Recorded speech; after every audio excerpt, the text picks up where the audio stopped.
Fin de la tournée de Michel Polnareff. Le chanteur est à Paris sur la scène du Palace. Sur l'affiche, du bleu, du blanc, du rouge, des lunettes de soleil et des fesses. Une mise en scène inspirée d'une autre affiche du chanteur. Polnareff, première. Retour en octobre 1972, le postérieur de Polnareff enflamme Paris. Image insolite s'il en fut sur les murs de la capitale. Pour annoncer son prochain spectacle à l'Olympia, Michel Polnareff s'affiche et provoque.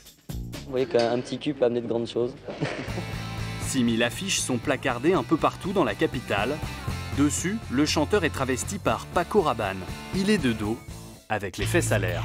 C'est un gars qui a besoin d'une bonne petite fessée.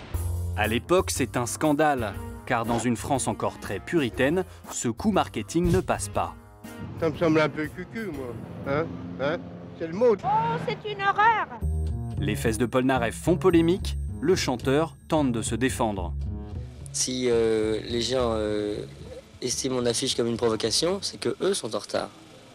Vous y prenez plaisir quand même, non? Pardon? Vous y prenez un certain plaisir d'ailleurs à la provocation. À prouver que les gens sont en retard? Non, pas du tout. Il y a des gens que ça amuse beaucoup. La majorité en rit et je suis bien content. Et de toute façon, je suis content de voir que le public a plus d'humour que les autorités. L'affiche est parfois censurée dans la rue, un carré blanc devant les fesses. Mais pour certains Français, au contraire, ce portrait n'a rien de provoquant. Écoutez, je pense qu'à l'époque où dans les magazines on montre des gens nus à longueur de journée, l'époque de Polnareff est tout à fait de bon ton et absolument pas choquant. En décembre 1972, l'affaire des fesses de Polnareff prend encore plus d'ampleur. Le chanteur est convoqué devant la justice. Motif ? Attentat à la pudeur. Je crois que tout le monde est très embêté. Oh là là, tellement tout le monde est très embêté dans cette histoire. Parce que je crois que, disons que ces gens sont obligés de faire ce qu'ils estiment être leur métier.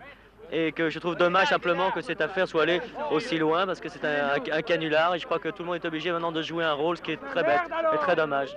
Verdict, 60 000 francs d'amende pour l'artiste.